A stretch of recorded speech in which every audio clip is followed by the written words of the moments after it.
So back in June of 2020, when much of the world was in lockdown, I heard about and decided to do this amazing program called 75 Hard. And it was one of the most challenging yet gratifying and enlightening experiences of my life. I mean, during the first week of the challenge, I received probably the greatest single lesson, the one thing that has shifted every single one of my daily habits since then. And I'm going to share that with you on today's video. Okay, let's go. Welcome back to the channel where we empower families to create awesome health so they can naturally access presence, purpose, and performance for a lifetime. Chances are you've likely heard about 75 Hard. Now, this is not a video about the challenge itself, but 75 Hard is quickly becoming an amazingly popular life and fitness challenge, so definitely check it out. Now, the challenge is made up of a few different things. You will go for 75 days of doing the same thing every day, and that's number one, follow a healthy diet of your choosing, whatever it is that you choose. And then you have to do it strictly, so there's no cheat meals, there's no alcohol allowed on the challenge. So you just pick something that you're going to do for 75 days straight, and you just follow that. You also have to work out twice a day, every day. So 45 minutes per workout, and one of those workouts has to be outdoors. Next, you have to drink a gallon of water every day.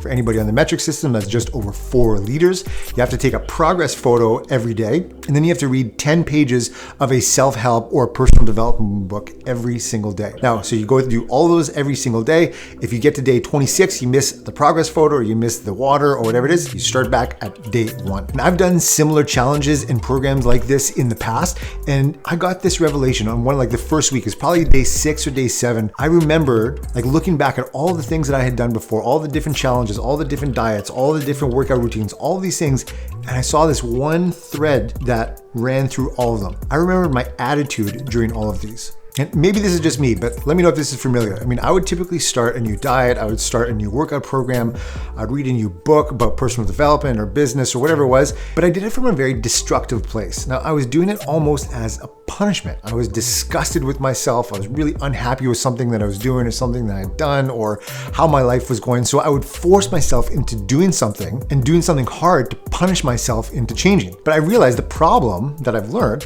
is that it's really extremely difficult to make healthy, lifelong changes to our habits from a place of self-loathing. So one of the big revelations, probably the biggest lesson that I've got during this challenge was that literally shifted so much of how I do things in my daily habits, started with this one very thought, that the greatest act of self-love is discipline. That I love myself enough to be disciplined. That I love myself enough to be disciplined for the life that I ultimately want. And I don't even remember what it was that I read or if I saw something or what during a workout. I don't even actually remember the actual details of it. But I remember shortly after having that thought, I remember looking over at my daughters. At the time I had a 4-year-old, just newly 4-year-old and like a 6-month-old daughter. And I just was thinking to myself about how much I love them. I mean, they were and they are just perfect, just as they are. And they've really done nothing for me in the sense like they haven't made me a sandwich, they don't pay rent, they don't, I have to do things for them all the time. I mean, they don't contribute more than just being there and being who they are. And I love them more than anything imaginable just for existing. Now, have you considered that you were once that little kid whose very existence brought joy to others? I mean, you are worthy of love, of acceptance, of compassion, just as you are.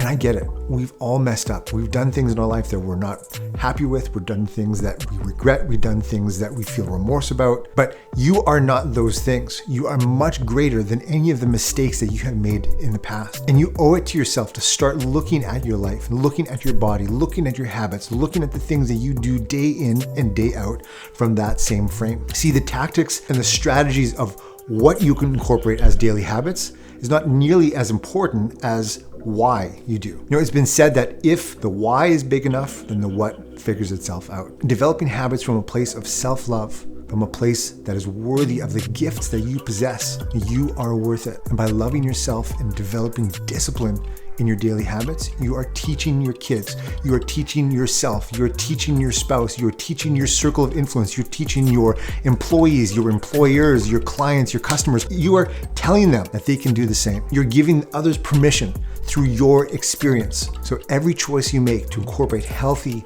daily habits are affirming that you are worth it, that you love yourself, that you have something to contribute, that to give to your family, to your tribe, and to your world. So have a look at some other videos where we'll share the daily habits and strategies that we actually teach our clients and we use ourselves. And make sure that you're subscribed and getting notifications, as I'm gonna be putting out a video where I'm gonna show you my exact morning routine and my exact daily habits that sets me up for health and success. Okay, we'll see you on the next one.